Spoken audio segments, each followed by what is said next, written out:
The station that speaks your mind. No filters, no fakes, just pure fire with top-tier presenters. Hot FM at 20. The heat is on. Welcome to Zambia's hottest radio talk show, The Hot Seat, exclusive to Hot FM 87.7.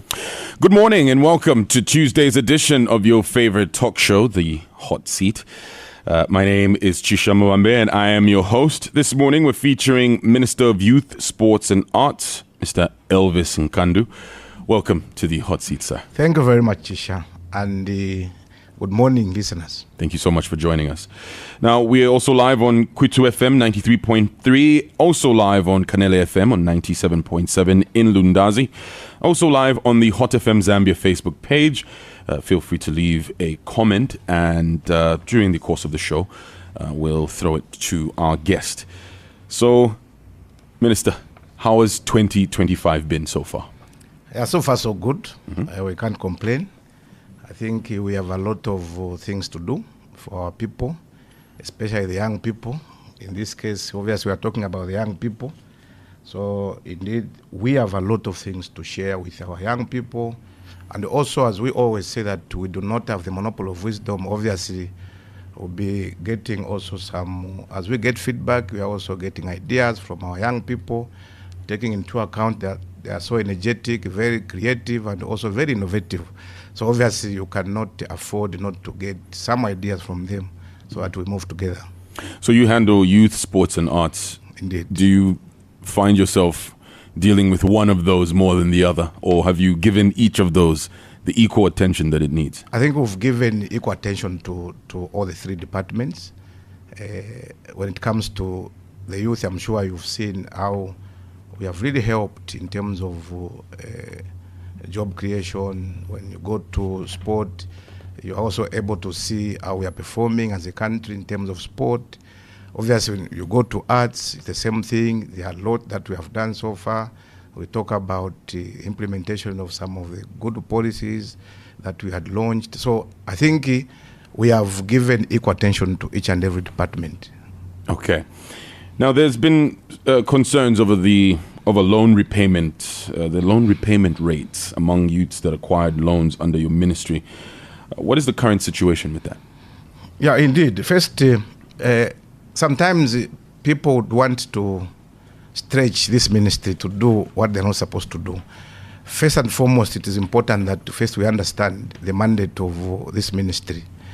Chisha, you are aware that under Gazette Notice 1123, which mandates us to first monitor, and I think this is very, very important for our young people and the citizens at large. Our mandate is very, very clear. It's to monitor, implement, coordinate, and also evaluate programs of the young people under sport, youth, and also arts. Now, when we understand our mandate, so people should not stretch this ministry to do even other things that they're not supposed to do. Very clear. You coordinate programs, you evaluate programs, you implement them, and also monitor these programs. But our role faces as government, and it is also very, very important that we spell out the role of the Ministry of Youth, Sport and Arts. It's just primarily to provide the young people with tangible, effective, and sustainable solutions to the so many challenges that they do face, so that at the end of the day, they will also be able to contribute to the economic transformation and job creation. So that is our role. So if we can go around our mandate and also our role as government in providing those tangible, sustainable, and also effective solutions to our people, then we'll be able to move together. Coming to your question, one of the issues that is empowerment. It is under our ministry. It could be in arts, it could be in sport, it also could be under youth. This government has really provided a lot of empowerment programs, and even before maybe we come to the repayment, maybe there are also these other important programs that the people may not know and it is important that as I feature on this program, some of these programs should be highlighted. Number one program that I want to talk about, I know people have been seeing me giving out motorbikes, giving out grants and other things. I'll talk about maybe just 4 of them. One most important for me is the Graduate Empowerment Program. This is a program, Echisha, where we give those that are graduating, those that are in our resource centers, because giving people knowledge, giving people skills is one thing. Do we have the exit plan now for those that are being empowered with skills? That is the issue. So my ministry is making it possible for those that are graduating from our resource centers, and I repeat, only for now, our resource centers, the 25 of them, dotted around the country, where we are providing skills. So the Graduate Empowerment Program is there to alleviate some of the challenges of unemployment.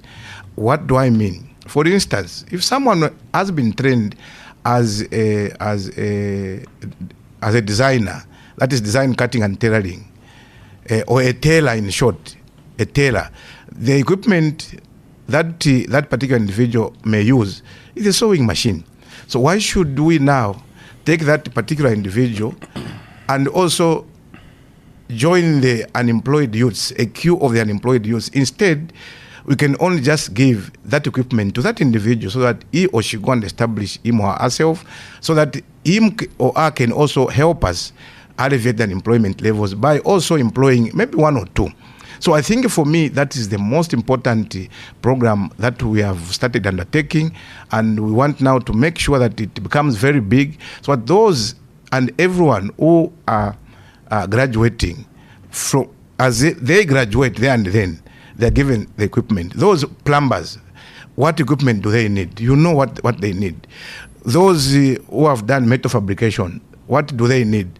These are simple equipment that you can give them, go and establish themselves, than allowing them to go and join the queue of the unemployed youths. That will really help us alleviate the unemployment levels in the country. So that is a very important program. Obviously, we can also talk about other employment opportunities like the grant. We are giving grants. So this grants is given to those vulnerable young people in society that cannot even afford to come up with an application letter to the ministry so that they are empowered. So how do we do that? We always go through those community leaders, councillors, to help us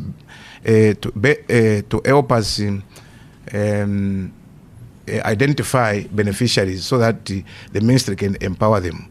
So on that is also another important empowerment program. How many youths have benefited from that?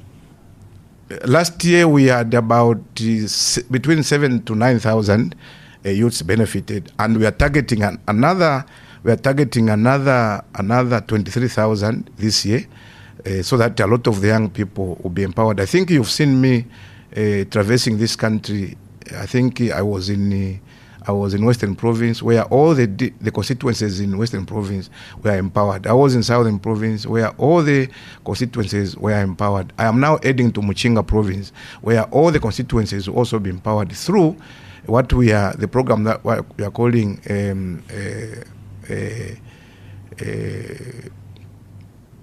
the General Empowerment Program under transport, where we are giving motorbikes. We are also giving... Tell us about the motorbikes. How is this working? How does one apply? And then what are the terms what are the conditions of one getting a motorbike? The terms are very, very simple. I think when you go on our website, I think we have very simple guidelines. Very simple guidelines. You are supposed to be a Zambian, first and foremost. And people should take advantage of the NRCs that is going on now, so that they become Zambians. You can be a Zambian, but as long as you don't have an NRC, it will be very difficult for you to enjoy the benefits of being a Zambian. So it's an NRC, and also you need to be between the age of 18 to 35. Between the age of 18 to 35. For me, that is the only two important issues that we always look at. But I think when it comes to identification of these beneficiaries, that's where we have issues. Because sometimes, the way we people are. If we talk about Zambia, not only Zambians, even Africans, sometimes we would want to look at your own relative. Instead of looking at the larger perspective of the young people, you want just to look at who is your relative. So sometimes when you give the mandate of identification of beneficiaries to councillors, sometimes you see that people are still complaining because that councillor only looked at the inner circle, only looked at his family, and I think that is not correct. How do you deal with that? Yeah, we just continue sensitizing these people that these are wrong. These are wrong things. Are there any repercussions for someone doing that? Yeah, obviously, because the repercussion is very simple. When we know that you are not doing correct things, definitely next time will not be part of those that will be identifying beneficiaries, and that will really tend your image.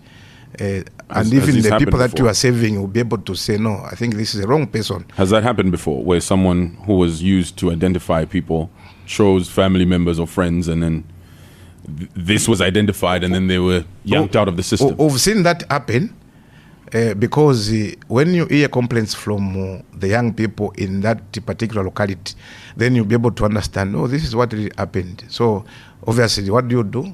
If someone is the first offender, you counsel him that this should not happen again. So we are now looking forward to seeing another identification, so that if that person behaves in the same manner, then you'll be able to see that it's just so wrong. It's just a wrong person that cannot be used. Now, I think coming to your question of the repayment. Yes. This is an issue that we are grappling with, and I believe that this is not only to the young people; it's to all of us Zambians. I think we have this negative attitude towards paying back the loans. People would come running when they are looking for loans. People would come running when they are looking for other empowerment programs. But as they start paying back, they come crawling. I think that, for me, that is very, very unfortunate. People should still continue running when they are paying back, because we have a queue of young people who would want also to benefit from the same empowerment program. So if we hold on to this money, definitely you are telling us that other people may not be able to also benefit, because you are holding on to that money. So again, answering your question, I think when you interrogate, first, before I even go there, I think you are aware that the president also talked about it in Parliament, that it is important for us to also pay back the loans, because credibility is compromised also when you don't pay back the loans. He told this nation because he understand that under the small and medium development, small and medium, as a ministry, they are also giving out loans, and people are not really paying back these loans. The Ministry of Youth, Sport and Arts is also giving out loans, and people are not paying back these loans. But we'll continue sensitizing our people and encouraging them to pay back these loans, so that they can now get even a larger loan than the one that they got. What's the repayment rate right now? The repayment rate is something that we cannot write home about, because it is below 30%. Below 30% when it comes to repayment of these loans. And I think that is very discouraging. That's why I believe that we should continue sensitizing our people. Maybe because of where we are coming from. Where we are coming from, I think people used to just get things without even paying back.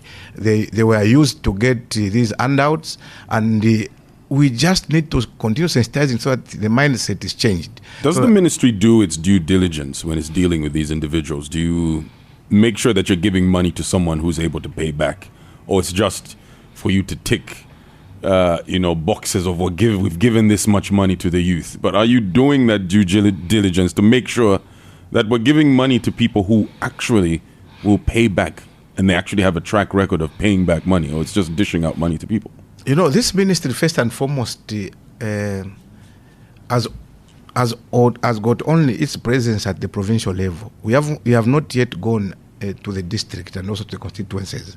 So it is very difficult, my friend, to do due diligence. I want to be very honest here. It's very difficult for the ministry also to do that due diligence. But we also are being helped by our district officials, which is the district commissioner.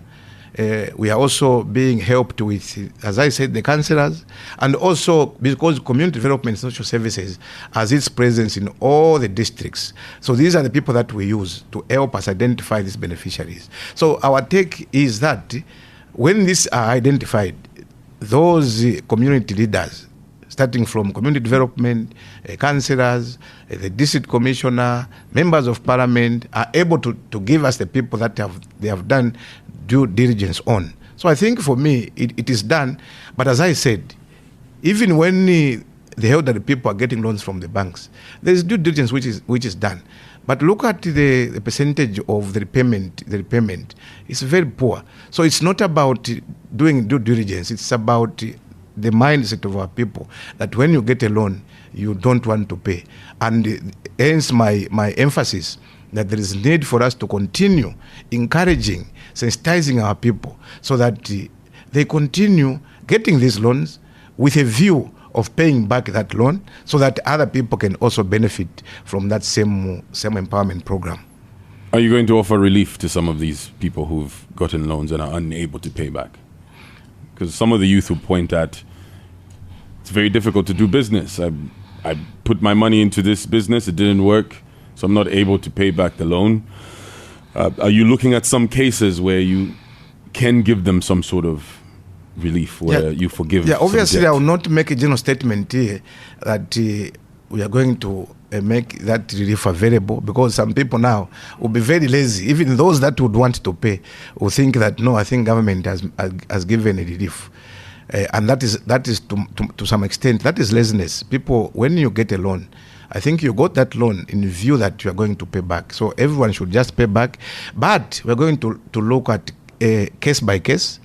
For instance, if you have a very convincing case, obviously we'll sit down with you and see how best we can try to provide what you are requesting as government to do.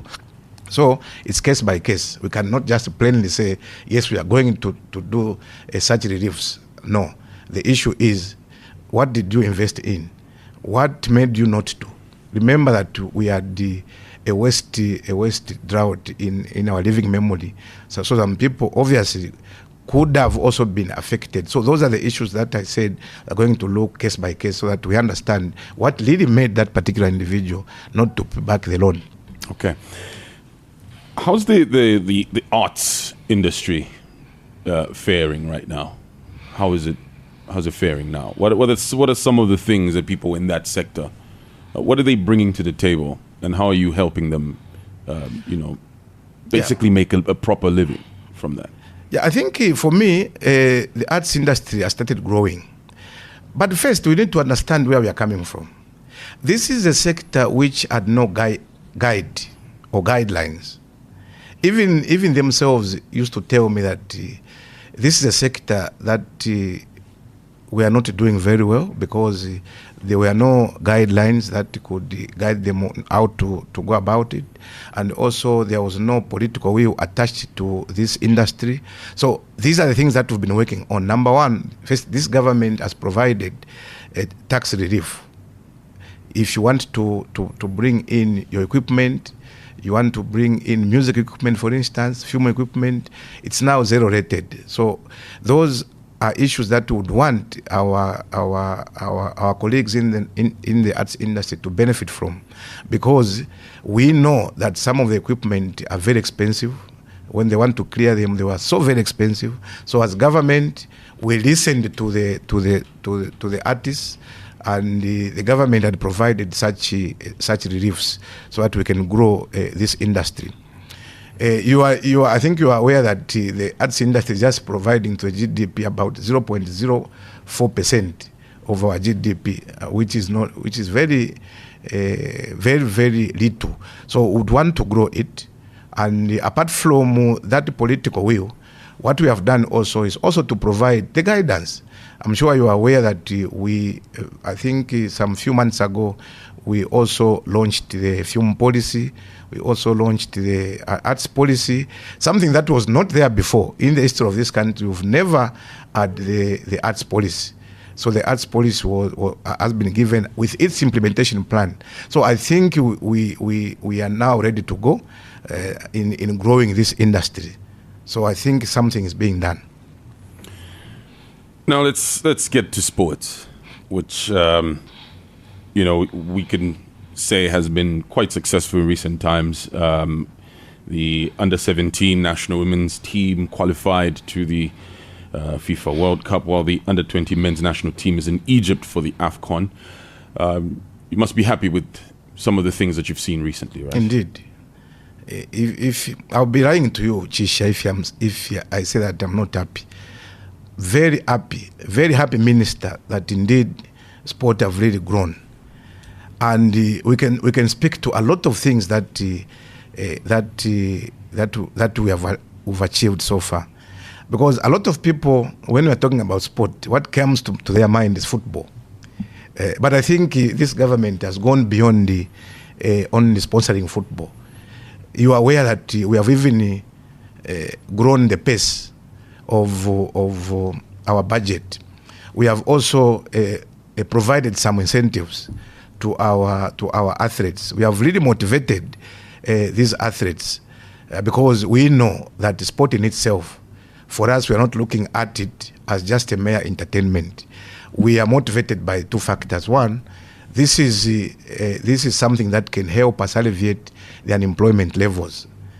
Two, it can also alleviate poverty in the country. So these two factors has really motivated this government to even add more money to sport, because we understand that those people in Kalingalinga, people in Matero would want also to partake in sports, so that at the end of the day they will be able to feed their families, they will be able to find employment.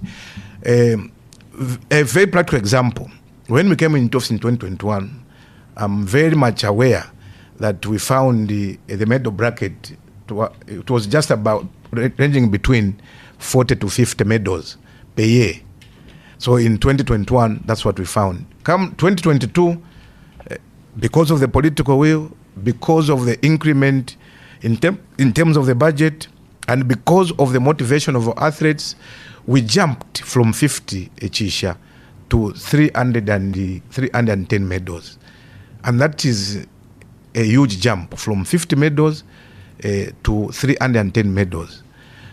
In 2023, because we couldn't, our colleagues couldn't host the Region 5 games, so we dropped it to about 260 medals.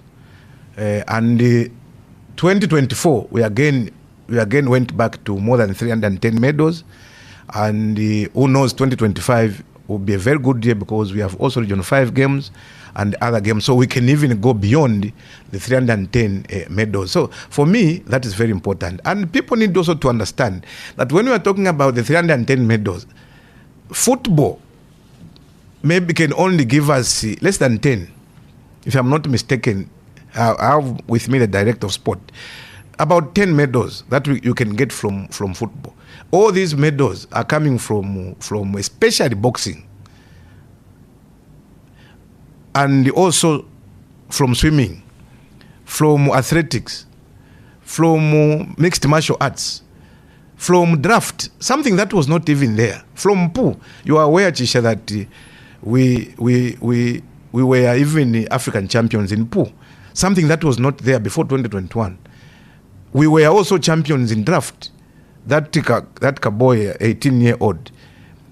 Mixed martial arts was not even pronounced by anybody.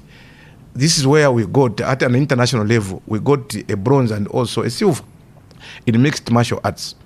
As I'm talking to you, we have people that are in Zimbabwe. I think the golfers are in Zimbabwe. The mixed martial arts will be leaving in the next 4 days.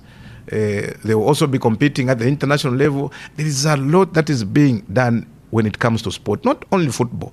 But what has led to this, because people need also to understand why we have jumped from less than 50 medals to 310 medals. Why the motivation? Today you are able to see everywhere women are playing football, boys are also playing football.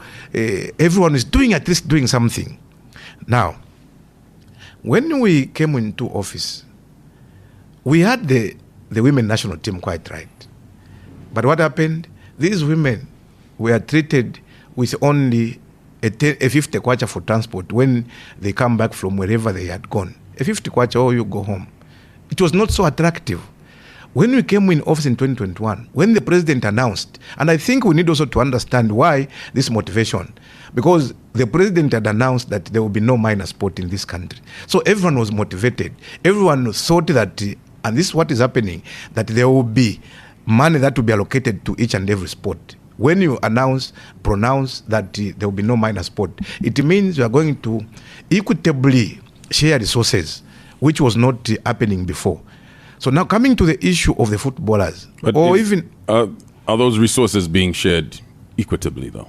Yes. Because we see in some sports, volleyball for example, athletes, it's very difficult for them to live off of the sport. They have to find themselves doing other things just for them to sustain themselves. When you ask me, when I say equitably, it doesn't mean that we are going to share 10 kwacha per sport. Football, the way it is a popular sport. You need to understand that it's a popular sport, and obviously this is where we take so much money, because you are aware that we always charter planes, we always do a lot of things when we have back-to-back games. No, so when I'm talking about equitably, I'm saying that, for instance, you have your budget, your budget of 300,000. Let's meet somewhere. We'll say, okay, we'll give you 150, or we'll give you 200, so that you also mobilize resources. We don't want executive committees that will only wait I hear you, Minister, from government. But look at sports like basketball. They have a very good following. Yes. Every time they need to travel for a tournament, they're always asking people for goodwill. How does the ministry feel about that? And for me, that is very good, because, growing, promoting, developing sport in the country should not be left in the hands of government alone. That's why we always ask the corporate world. We also ask the private sector and individuals to also be part of this development of sport. So it means when they see a chisha, volleyballers or basketballers coming to you for a contribution, it doesn't mean that government will not give them anything. Government will play its role. For instance, we say, okay, we're going to give you 60%. You also find 40%. So when you see them coming to you, they are now operating within that 40% that we've also tasked them to do. Because you are aware that every executive committee, when they are soliciting for votes from their members, they say we are going to mobilize more resources so that we develop our sport.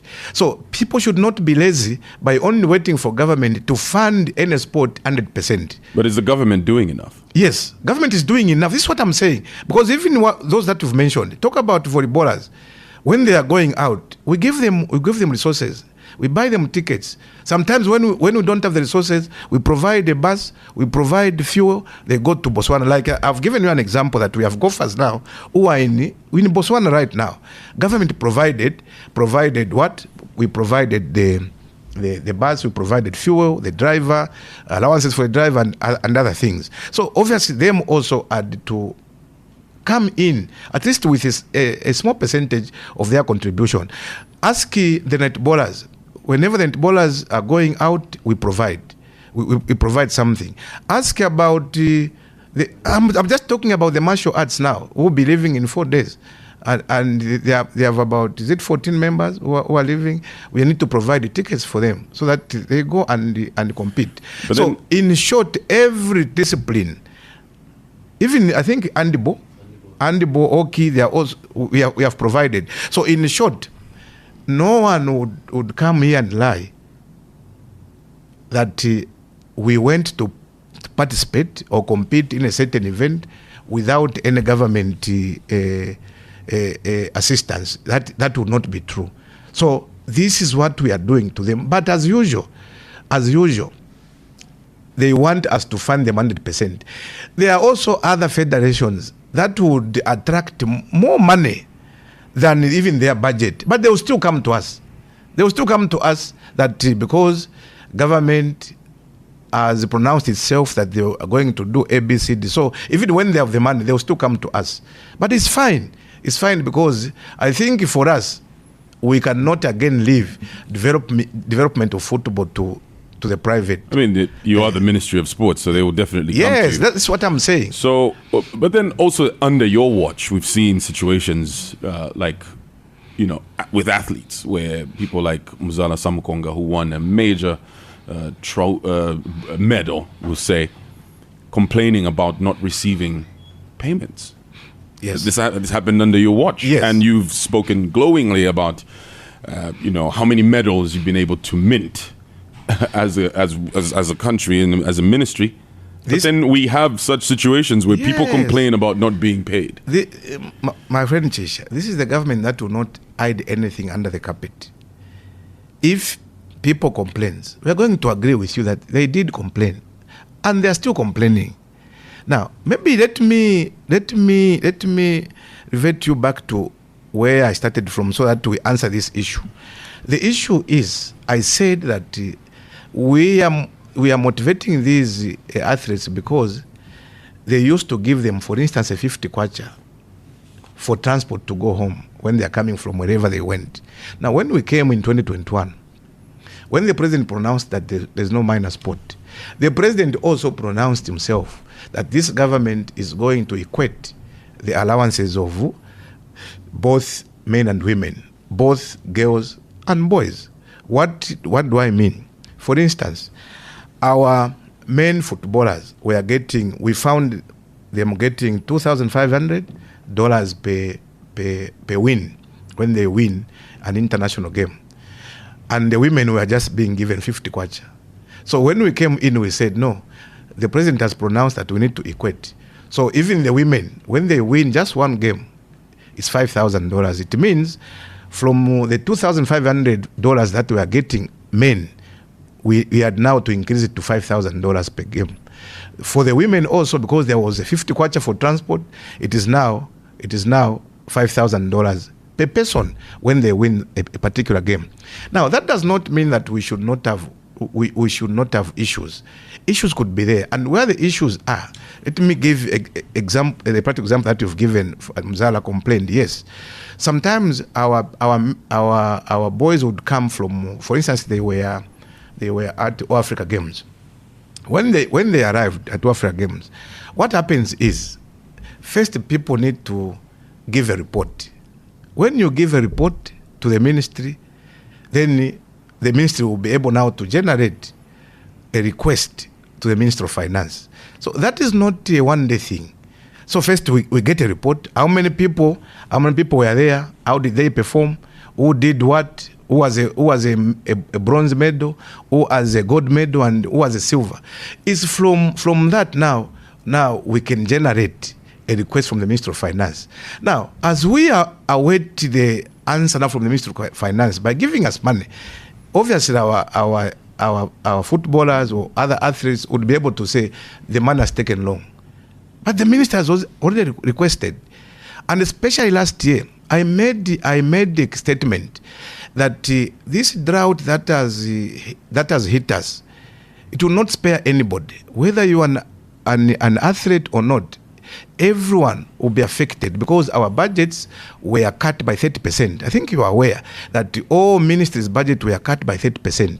Obviously, that 30%, looking at our budget, which is about 260 million, 30% of that budget of 260 million, obviously it's close to about 70 million was cut. So this is where we had issues.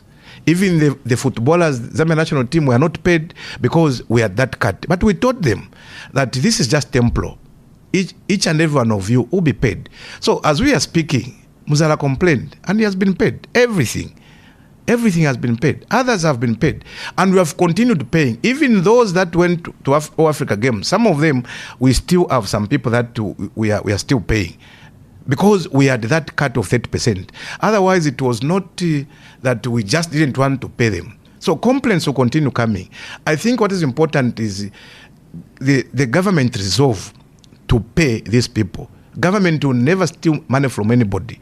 So we have been telling our footballers, our athletes to calm down as we are mobilizing resources so that we dismantle everything that we are owing to the athletes. It's not, in fact, it's not only athletes. We also have people like yourselves, or the journalists that went with these teams. Some of them have not been paid, and we have resolved that everyone will be paid. Minister, you're pointing at the drought, but such issues have happened even before the drought happened, where athletes would complain about not being paid. Is there a solution that doesn't paint your ministry in a bad light? Because always, most times when athletes are involved, there'll be problems. Last time it was the swimmers who were complaining that they were not getting their money. So, and that was before the drought. So what is the permanent solution that you can put in place that will stop athletes from complaining so that they can represent the country adequately and not have to complain about receiving their money? Chisha, I'll give you another practical example. Zambians, Africans, or any other person, do you know why there is a word complaining? It's because at every situation, people can complain. We should not remove in our dictionary, we should not remove the word complaining.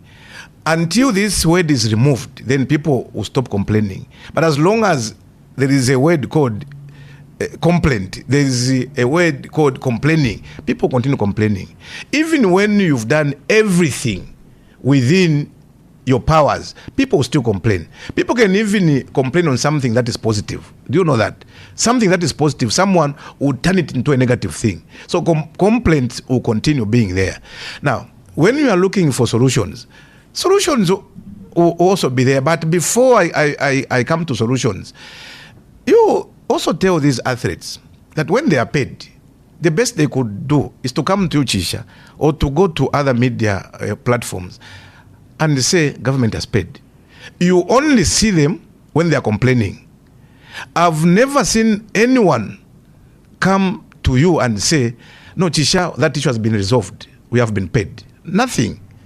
So people are very busy on negativities, but they are not so busy on also positives that we have done. For instance, so I just gave you to congratulate you for you doing your job. They don't. They don't. You're obligated to do that. That's their money. So why should they congratulate you for paying them their money? Money can be there, but leadership is also very important. Sometimes, do you know that I am not one person who shy from saying, when Chisha, you've done something right, it's better, though it's your duty, it's better you are congratulated. It's better someone tells you that thank you very much, because that motivates you to do even more. So what I always look for from our people, sometimes when your leaders have done something good, appreciate them. By appreciating them, you are motivating them. But if we cannot, again, not force people to appreciate what we are doing, we can't force them. I'm just requesting them that when leaders are doing something correctly, better you appreciate them, because you are motivating them to do even more. It's my role, it's my duty to do what I'm supposed to do. But when I'm appreciated, I feel also very happy that maybe there's something good I'm doing. If I'm not appreciated, Chisha, I may think that there's something wrong I'm doing, and yet but if your I'm systems doing minister good. have frustrated these athletes because they haven't been paid for a long period of time, when they finally receive their money, do you really expect them to smile in your face? First, remember, after you've delayed them for such a long time. My friend, delaying things may have also reasons. It's not just that we want to delay them. As I said, we are dealing with an impatient population. You should also understand the young people, the way they are. That is a constituency that is very, very impatient. That's why now you need to have leaders that are very patient again, because them are not very patient. These are, I said in my opening remarks, they are very energetic to everything. So obviously, when they complain, we do listen and we work on their complaints. And you gave an example. Swimmers complained at one time. Yeah, they can't complain now because they were sorted out. Footballers complained at one time. they were sorted out. Though I want to be very honest here, that we have paid footballers, but I think we have remained with, I think, one game that we have not yet paid, because we said, let's mobilize more resources. As I said, again, you brought in a very important issue that, no, these things were there before, even before the drought. But I think because of the drought, I think it has really compounded a lot of problems. Because by the time, if we didn't have the drought, we would have maybe settled the other issues that we had. Now, again, with the drought, it's like now we are adding now paraffin to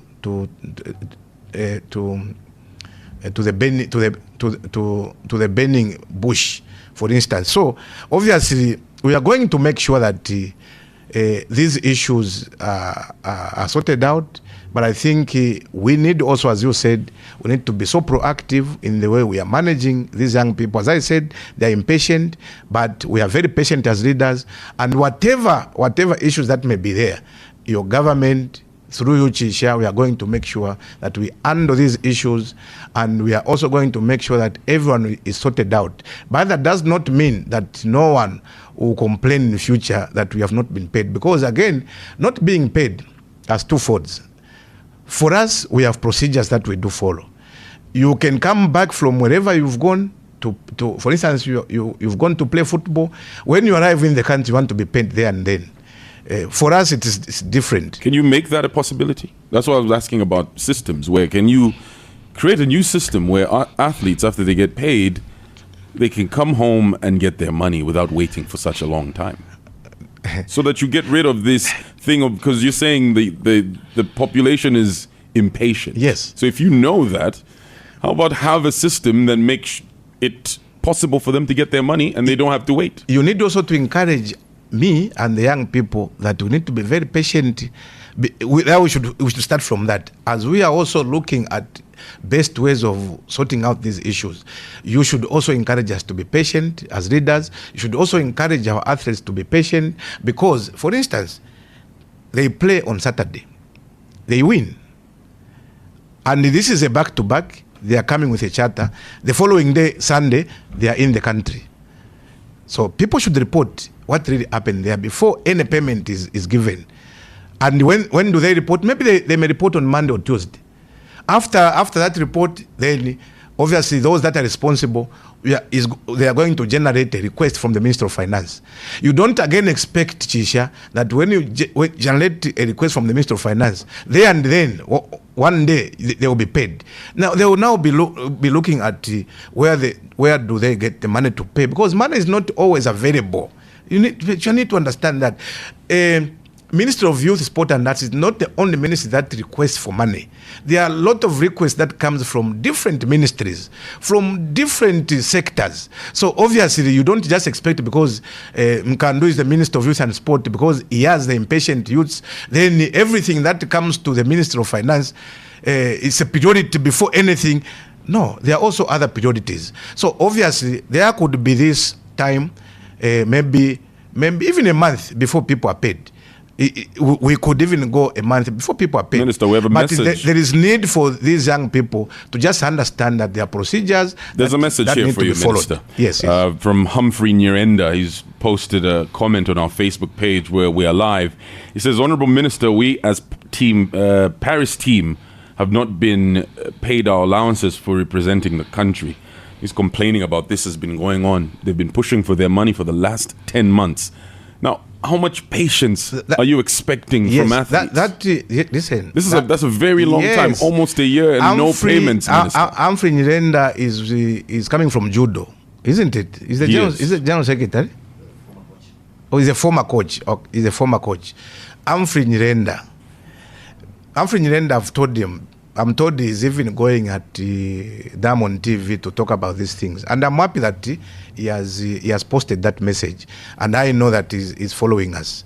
Humphrey Nyirenda, I think you are aware that we do not only owe the 500,000 that we had allocated. I think 2 weeks ago, is it 2 weeks ago, we allocated 500,000 towards the dismantling of the same Paris Games is talking about.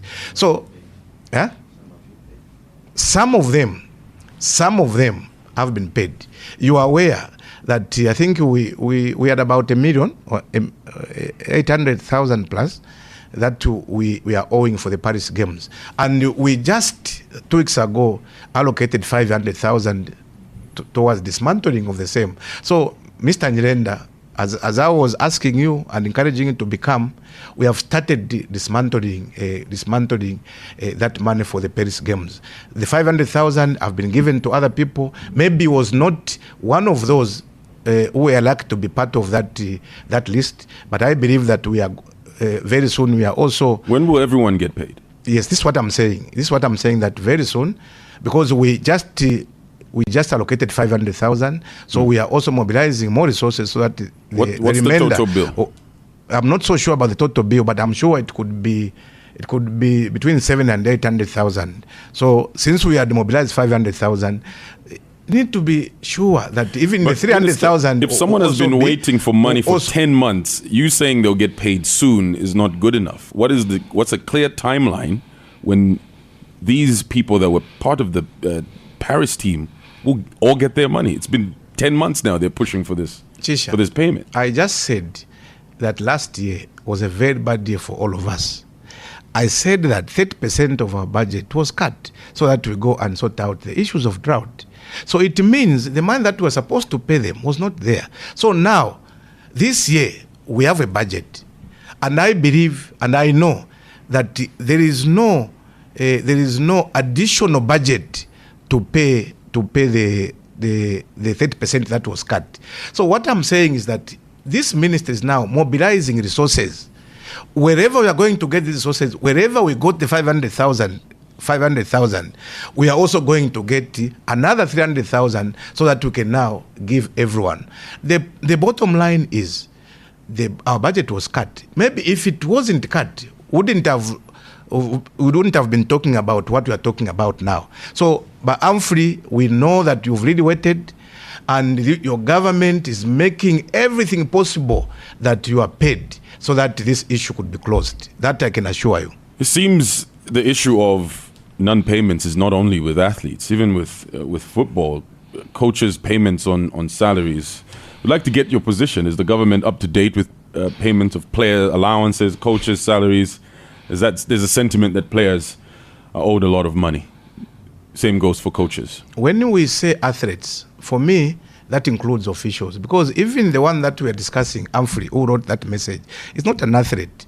Is a coach, is an official. So when I'm talking about a problem of dismantling, I'm not only talking about the athletes, I'm talking about everyone who is involved in a sport, as long as he's able to get his or her allowance. So even when we're talking about the coach, like him, he's a former coach, he's affected by what I've just spoken about. So even the footballers, like for instance, I'll give a practical example.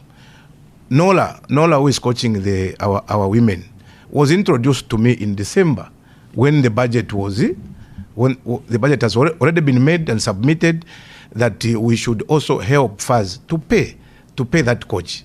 So now you can imagine, in January, we have a new budget. That was not part of the budget, the paying for the coach, but we agreed that we are going to look for resources so that we help you pay Nora. And for the sake of our listeners, that coach, I think the agreement is $10,000 per month. $10,000 per month. So we've told FAS that in this situation, you look for 60% because we didn't budget for this. We can help you the 40%. And the 40%, I'm sure, is about 4 million. It's about 4 million. So you have an MOU with FAS? No, this is where I'm coming. That MOU has not even been signed. This is why we have challenges. Even for footballers, up to now, that MOU have not been signed. We are just using goodwill as government to sort out some of these issues. Otherwise, if we would have said, we can't pay these coaches because there's no MOU that binds us to pay this coach. But because we are government and would want the national team to be winning, even when we don't have an MOU, we are still paying the coach. Last week, we were approving $16,000 for the coach, because that is January, February, March, and April. $16,000 was approved. So the coach for the women will be paid this week, $16,000. What will remain is for FAS now to look for the $6,000 for 4 months so that they pay that particular coach. For us as government, we are paying her this week. Last week, we just approved the $16,000. We are now again approving the money for the Chipolopolo coach.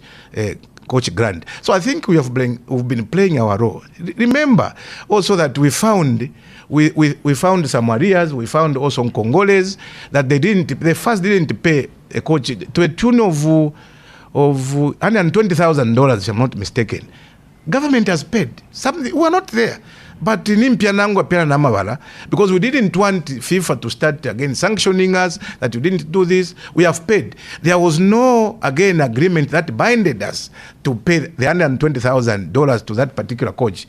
What's the coach? Bemir, something like that.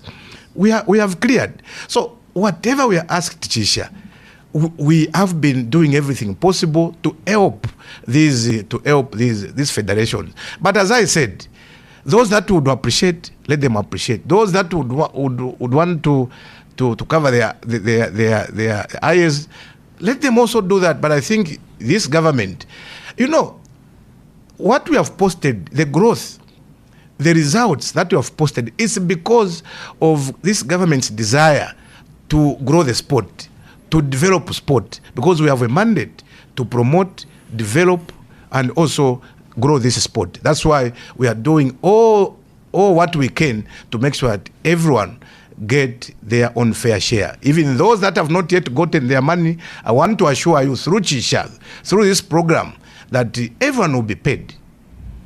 If you just tuned in, this is the Hot Seat here on Hot 87.7.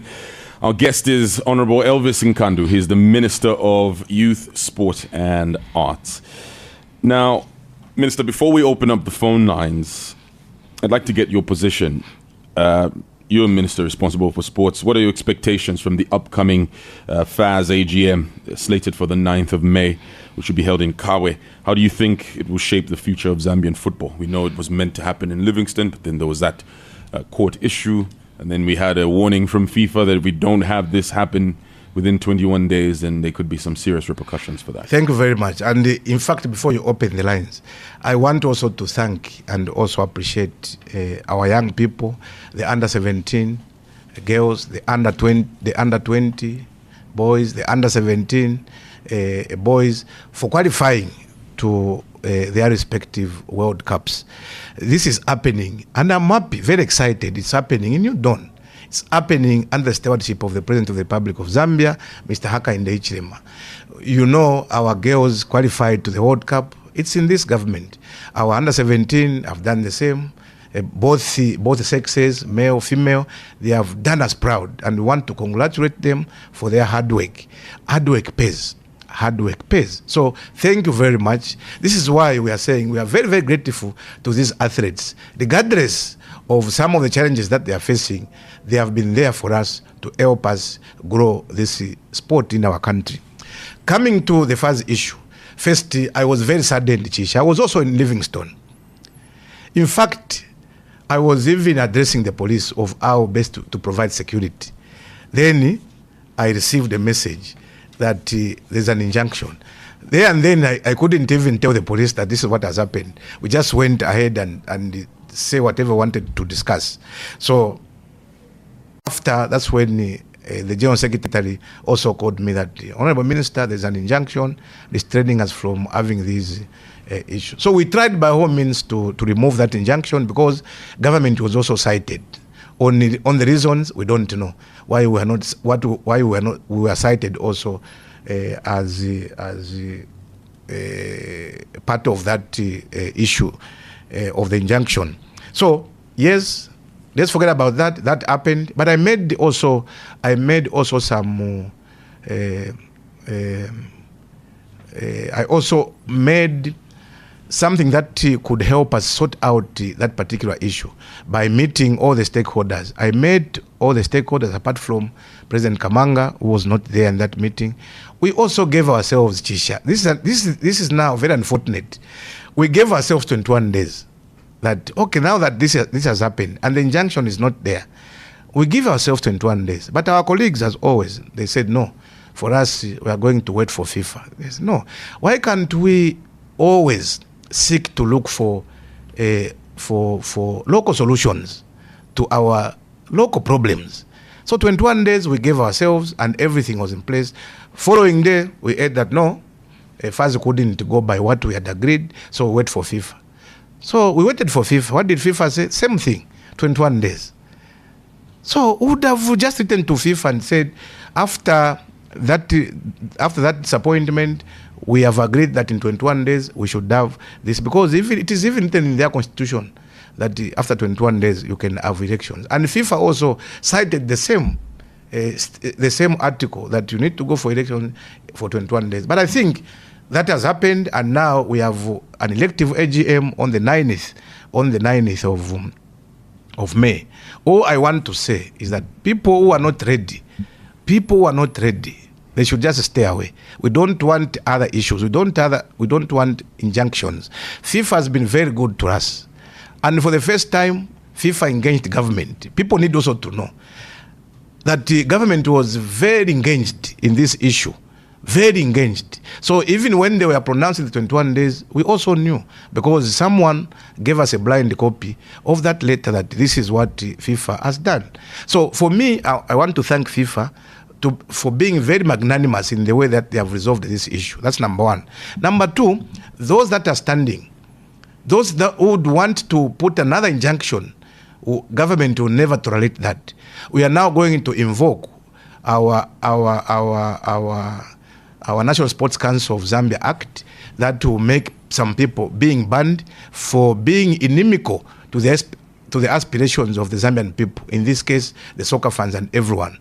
Let these people that are standing campaign, and in fact, they have been given more ample time for them to campaign after 21 days. It was a blessing in disguise. Some of them maybe were not ready, now they are ready. So let's go and compete. We don't want injunction. We don't want to bring other issues that will jeopardize the having of that elective AGM. And for the councillors, the councillors should also look out not for those that have a lot of money. They should look out not for those that could disunite the soccer fraternity. Let them look for those that could bring unity, those that can unite this nation, because football in itself is a unifying factor. So we would want also to see those that are vying for these positions to be united, to be also part of those that you will be able to unify this country. There, when we are cheering our boys, we don't know your color, we don't know your religion, we don't even know your tribe. We always cheer. So Minister, just those that can add value to football are the ones that should be voted in the office. Right. Now, regarding the AGM, who will chair the National Sports Council, since Mr. Kamanga can chair it? Sorry, I'm sure you meant to say who chairs the elective AGM. Right.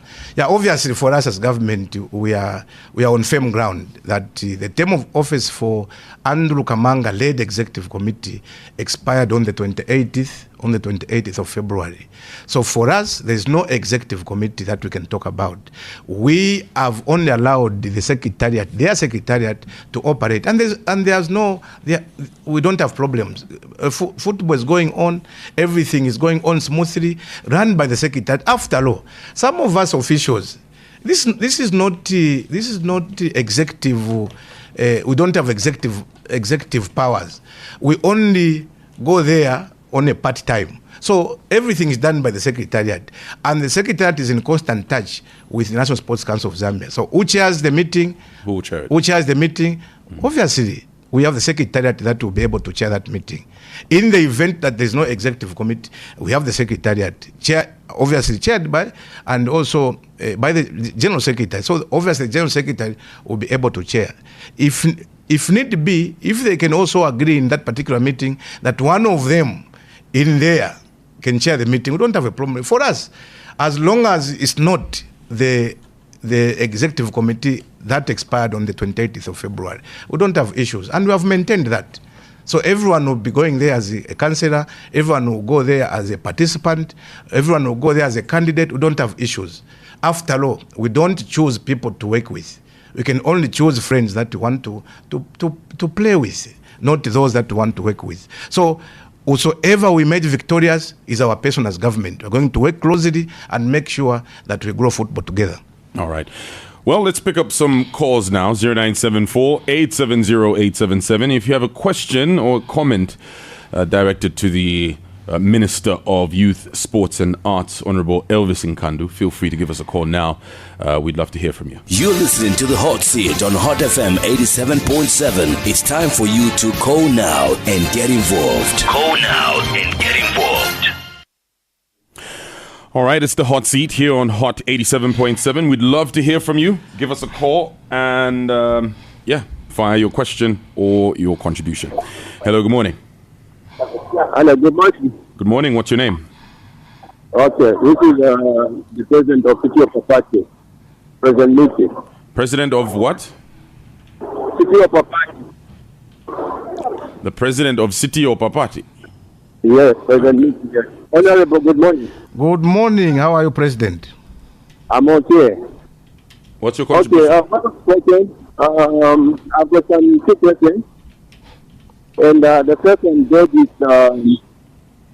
what are your plans for the widows and also the families for the fallen heroes? The plans for the fallen heroes? The plans for the widows and also the families for the fallen heroes. Okay. All right. Thank you for your call. Yes, and then the second one. Also, what are your plans for the jails where the foreign heroes were put in? Because it's like the budget, that place, I monitor with the and I believe to say that it is a place whereby that you are in Monaco that you are one of maybe a second museum in Zambia, so that you are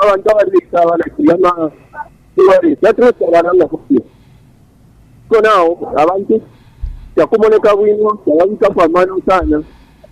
So the PD, this is for me at Saturday. But if you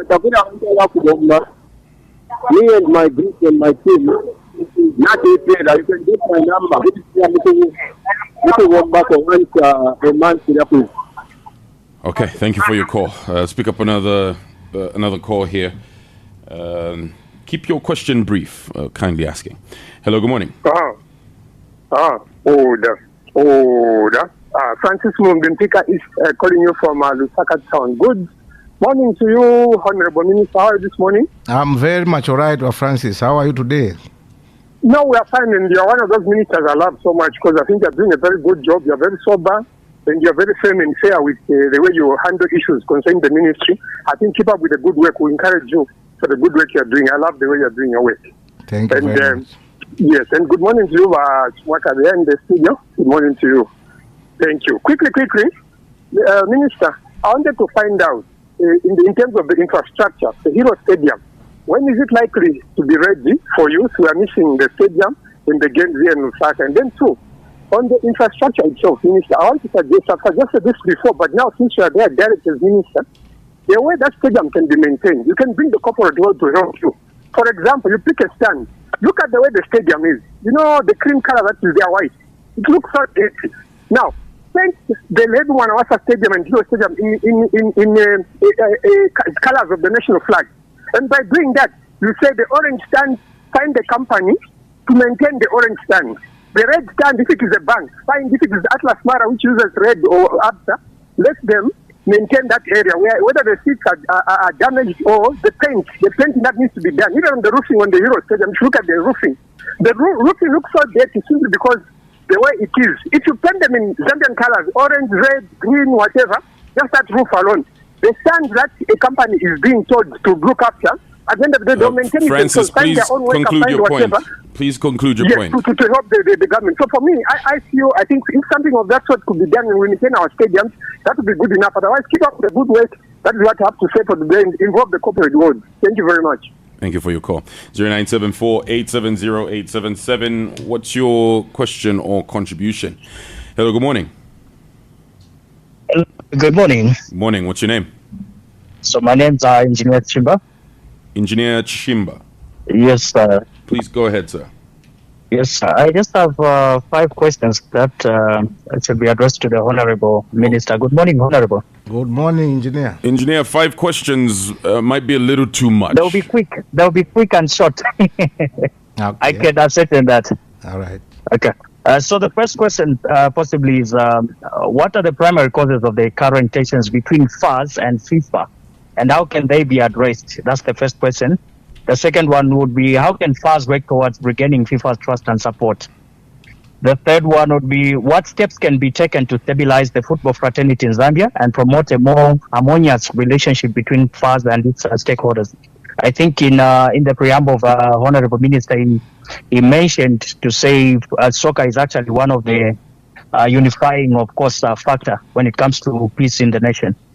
Then the fourth question would be, how can interests of Zambian football stakeholders, including clubs, players, and fans, be balanced with the need for compliance with FIFA regulations, especially in the current ongoing AGMs, of course, elective session that's supposed to be held? How are these things going to be balanced? Maybe the last question would be, what role can external mediators or experts play in facilitating a resolution to the current disputes at first? Because we don't want this to be occurring, especially at a point where someone is paying of course a lot, and then someone wants to extend. How do we avoid this, especially in future? I submit. Thank you. Those are quite a few questions there, Engineer. Hopefully, the Minister will be able to tackle those. Feel free. We had the President of the City of Papati, we had Francis and Engineer Chishimba there. Your response. Thank you very much. I'm sure if I miss some of the questions, but I'll be very general in answering the engineer. Right. That's why he's an engineer indeed. Indeed, yeah. President Tusio Papati, thank you very much for your 2 questions. And also, just to say that plans of the widows and of the fallen heroes, what plans do we have? I think you are aware that the president of FIFA came in the country and he addressed the widows and was trying to see how best FIFA can help.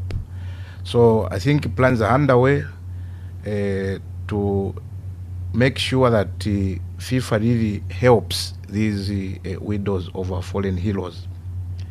Government played a very critical role in helping them, and obviously government may not always continue helping. Government gave a lump sum to each and every widow. So I think government has played its role. In case one asks that, yes, we just mentioned FIFA, what about government? So FIFA has also taken an interest to make sure that these widows are helped. Then also he talked about the plans for the area where these foreign heroes are buried. First and foremost, we have been talking about this, and I know the president, when he also visited that area, he had some instructions that we are carrying forward. And one of them is to put up the museum there. So those plans are underway to make sure that the museum is put there. So we've been trying by all means to mobilize resources so that we put up a museum there. It will be very, very important for those that are growing now to understand what really happened in 1993. Let me just give you one example. I think I was looking at a certain video where I think Power Dynamos players were in camp. I don't know if Chisha, you saw it. Then someone was interviewing them. Which player do you know in those that had fallen, those in the 1993? I did see that video, yes. You saw it? Yeah. And you saw what was happening. They couldn't even identify anyone. They couldn't even know where they were playing. So I think that was very, very, I was very concerned myself, because people should have role models. So if you can't have role models in that particular team that really played very well for the country, then I don't think you'll have another team that you can consider to be your role model. So it is important that we have a museum there, and everyone will have more information about where he was playing, which also, because some of them were professionals. So obviously we're going to make sure that that is done. But Francis, I want to say that this is what I was saying, and I will not be shy, Chisha, once again. When you are appreciated by people, they motivates you to do even more. So thank you very much for that motivation that came from Francis, and that will make us even work very hard to obviously look at some of the challenges that Chisha you've raised and the challenges that have been raised by other people. So I want to say thank you for identifying that we are really helping this country in promoting sport and also developing sport. He also talked about the Heroes Stadium. Heroes Stadium, Chisha, I think we pronounced ourselves that come June, that stadium may be ready. I am using the word may very carefully because where we are now, the stitching machine is still marooned in South Africa. I think it came from Europe, came to South Africa. So now they're having some issues in bringing that stitching machine so that we can now put up a TAFE there. And it will be a very good TAFE, a very good one, which you can only see in Wembley Stadium, you can see in other English or European stadiums that we've seen. So come June, as we've been told by the engineers. You said maybe, so you're not really sure whether June will be the actual time. We have agreed that it's June, but I think it is important to use the word may because the stitching machine is still marooned in South Africa. But we were told that in the next maybe 1 week, if everything is resolved, it may. Are you disappointed with how long it's taken? Because yes. what we were told was yes. December was when. No, it was February. We were supposed to finish in February. Yes, in February it was supposed to be done, but because of one or two issues, I think we had now to make a statement that the stadium will be ready in June, and we want to stick to that. So we are now pressurizing the contractors to make them understand that we committed ourselves to finishing this Heroes Stadium in June. So definitely the Director of Sport is around me, and this is an instruction, also it's a directive that there's need for them to expedite on the processes so that we finish this stadium by June. Whatever it takes, we need to finish it in June. Maintenance of the stadium, I think where we have an issue when we are talking about the roof, Chisha. The roof, those are tents. I think this is where we have a problem. We maintained that part that was blown off. We maintained it, but again, as usual, we used the local contractor. The local contractor was used to maintain that. Just after a few months, again, it was blown up. So we are now looking for those that had made that stadium. Is it Shanghai? Is it Shanghai or something? So we are now, in fact, I will be traveling to China to go and sit down with them and see how best they can help. Maybe in the future, what may help is just to remove the whole roof, the way we have Levi Mwanawasa. Because our plan was that we wanted to put up more like a solar farm on top of the roof so that we get away from ZESCO so that we have our own solar energy at all our respective stadiums. So we are looking forward to seeing that we meet those that had constructed that stadium and help us so that we can maintain that stadium, especially when you talk about the roof. Now, maintenance of the stadium, I always indicate, Chisha, we do not have the monopoly of wisdom. Ideas, and I even mentioned here, ideas can come from anywhere. So, Francis, I've brought very good ideas of how to maintain that stadium. We are going to incorporate such ideas. This is something that I've been talking about, that maybe we need also to bring in the corporate to help us maintain that particular stadium. And I think we have started talking to ABSA, to Zanaco. So far, Zanaco has already donated 4 boreholes, solar paneled. One of them will be at the Foreign Heroes because we want now to start looking at that area. And by starting that, processes have started by first putting up a borehole there. Then we can now look at other things. So we are going to maintain this stadium either by ourselves or using the idea that has been brought by Francis, because it's something that we've been looking at as well. Just on the memorial side, did any government official attend the memorial? yesterday? No, we didn't. I'll be very honest. We didn't attend. If you're talking about how important that is, then there's no government official. No, it is very important, but I think it's like we are just carried away by KK's day, because all of us were spread. Some of them were in other provinces, and some of us were at the golf tournament for KK's day. But I think it's something that we need to look at critically, because that is also as important as these other things. We're honoring KK because of the contributions that he did to the country. Those also made a lot of contribution to this country. So obviously I've taken note of that, Chish, and we are going to make amends. We're going to make sure that next time, I think there is high-profile people that are supposed to be part of the commemoration of our heroes. Then Engineer Chimba, I think... Quite a few questions. If you can just summarize so we can pick up some more calls. Maybe let me just say that right now, we should not say that there is very big problems between FAS and FIFA. Apart from, FIFA came for the EGM, but they are also law-abiding people. They couldn't go ahead with the AGM because there was an injunction. That's why they went back. But I think where we are now, I think both government and FAS is talking to FIFA to make sure that we iron out whatever problems that may be there. But I think in every situation, just to summarize on this question, some people it's just that sometimes us when we are in office, we don't want others also to participate. Maybe that could be an issue. But I think we have looking at another question that he asked. I think the rules that governs FAS members are very, very clear.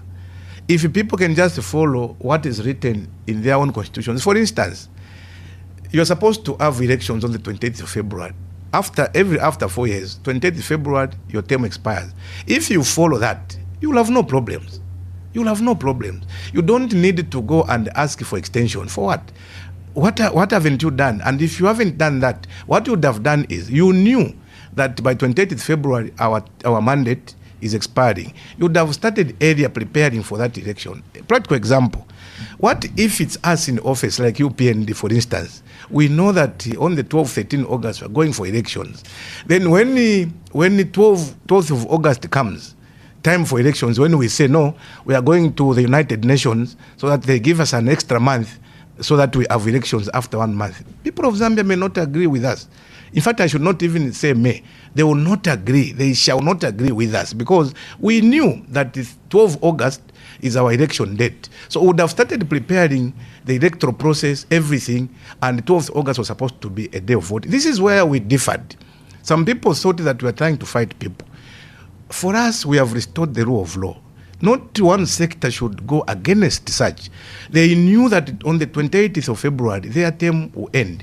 Obviously, they should have even election, even before 28th, or the same day 28th. So they would have prepared everything, and by 28th, they should have election. So there are no issues apart from people want just to defile their own rules. And for me, each and every federation has their rules that they should follow to the latter.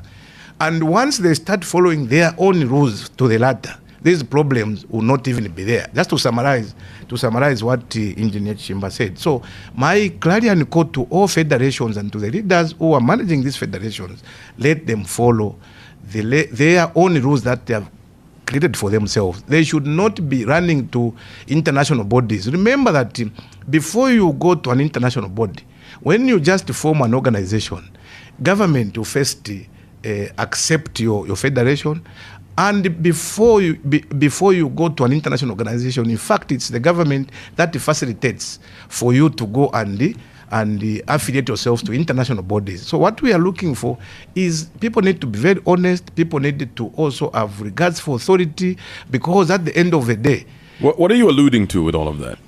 I'm alluding to people that are not following their own rules. People should. Who are those people?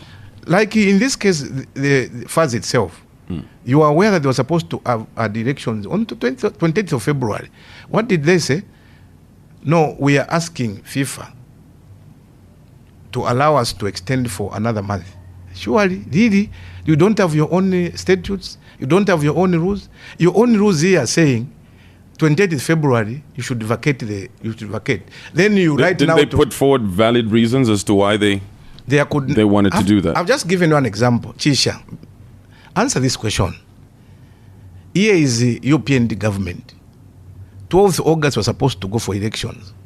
Then we tell you, Chisha, that there are some, regardless of the reasons that we may put forward, then we tell you that no, the United Nations, we have consulted the United Nations. That's an international body. And they have told us that no, you can have an election after August. The next month is September. August, September.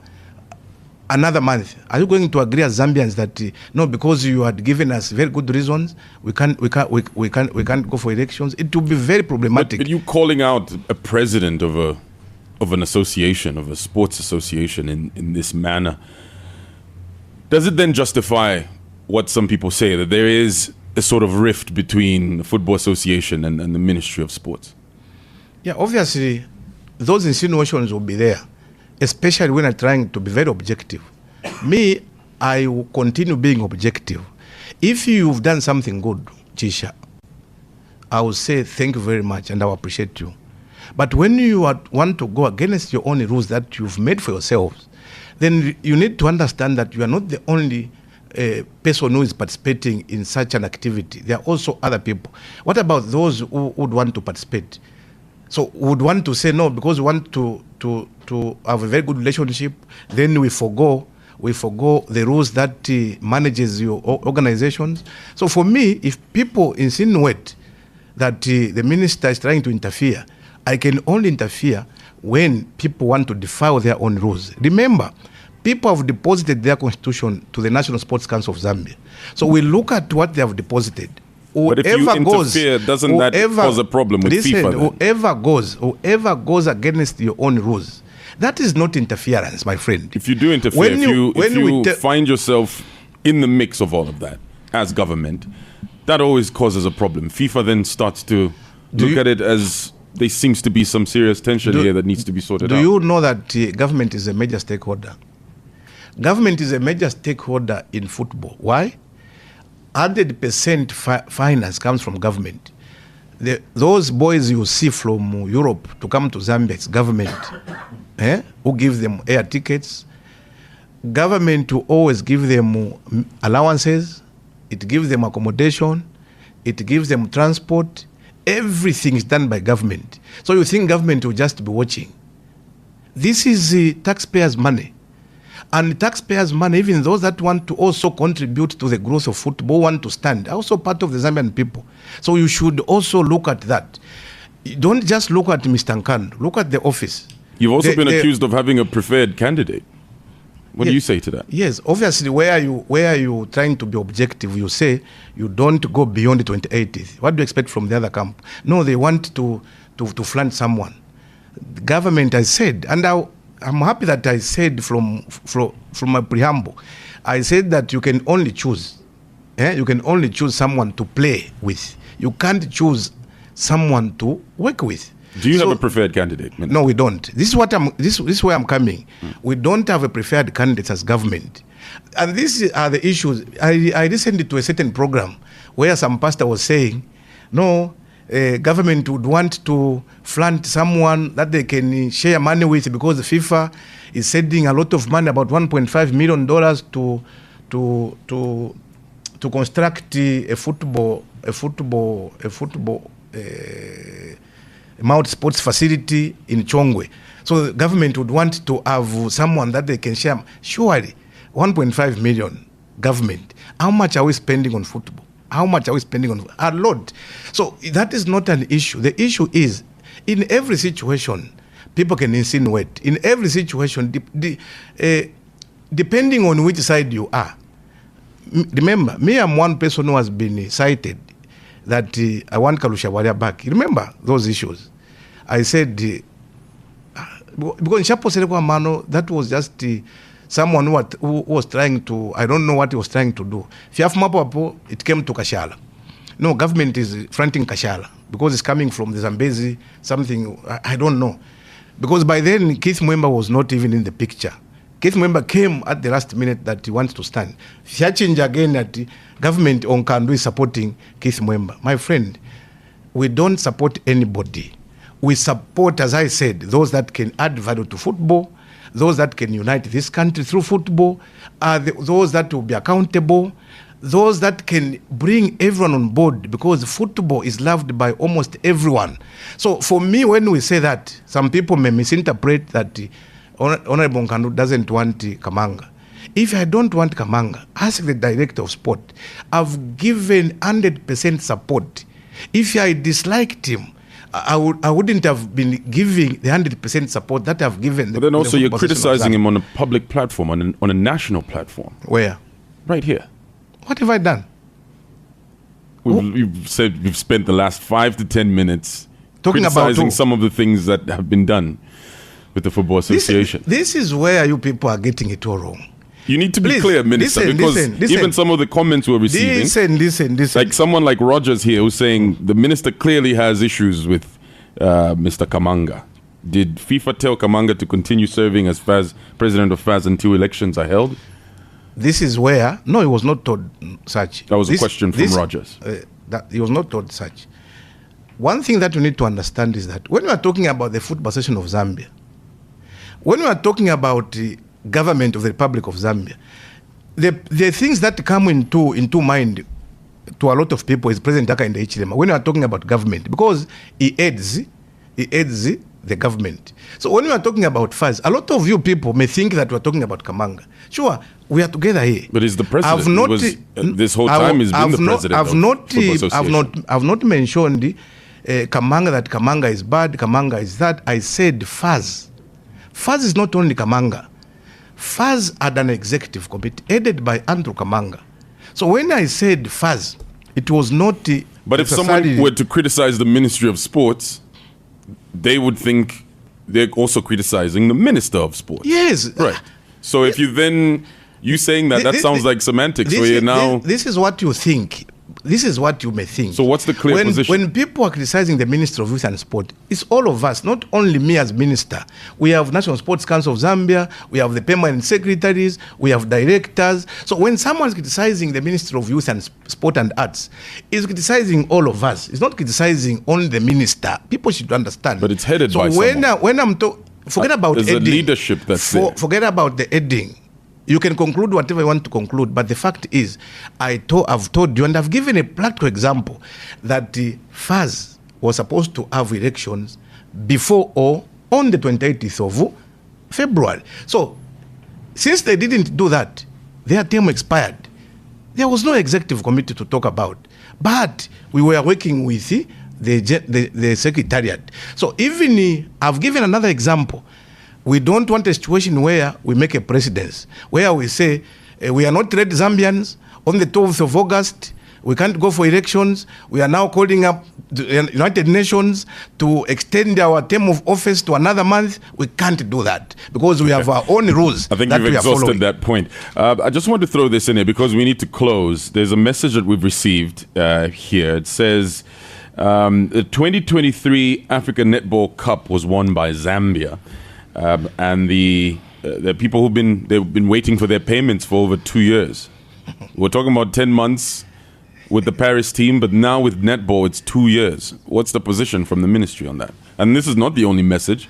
I've looked on different mediums, and netball seems to be popping up quite a few times. So what's the ministry's position on when people will get paid? 2 years is quite a long time. I think if there was a point that... And this was before the drought, by the way. If there was a point that really spent more time is dismantling what we owe the athletes. And I think I would not be again talking about the same Just talking thing. about specific apart from saying we have had meetings with the president of netball. I was the guest of honor when they were opening, I think, the league. We had a discussion. I had discussions with their athletes, especially the captain. I've had discussions, and I've told them, please bear with us. We are going to make sure that everyone is paid. And I still maintain, I don't want to be pushed to say, Chisha, that tomorrow come and line up at the ministry and get paid. All I'm saying is that we are making everything possible to dismantle what we owe. It's been 2 years, what we owe. and people have been waiting. So you need to give them a position. And I also want to repeat that maybe if we didn't have the drought, if we didn't have the 30% cut. But Minister, that was before the drought. This is what I'm saying. The drought was last year. This was 2023. Yeah, you need just give me some time to explain. I'm not saying that it happened last year. I'm saying that maybe if we didn't have the drought, the 30% cut that was cut from the ministry would have used some of the money to pay this or dismantle what we were owing. But because the problems now were compounded, it was more like an addition of problems to the problems that we had earlier. The problems that we had earlier compounded by the drought. So it was difficult for us last year to pay those. If the budget was the way it was designed, we would have paid. But I'm appealing to these athletes, appealing to the netball or whoever. Because I said it's not only football. I think you heard me. It's not only football that we are owing. It's not only athletes. Those that are in sport, we are owing, even the journalists themselves. So what we are saying is that ask some of them. Some of them were even being paid last week. So we have started dismantling these Some these of things. who? From netball? No, not from netball. Netball, we haven't yet given them that. So is there a amount. position from you, Minister, Their position, when they can get their their money? position is they are going to get their money soon. You've been saying That's their position. They've heard that position. No, I've but never. Like, is there a timeline? Chisha, I've never come at this platform and assure the netballers that they will be paid soon. This is the first time. So what have you been telling This is them? the first time that I'm announcing to you that they will be paid.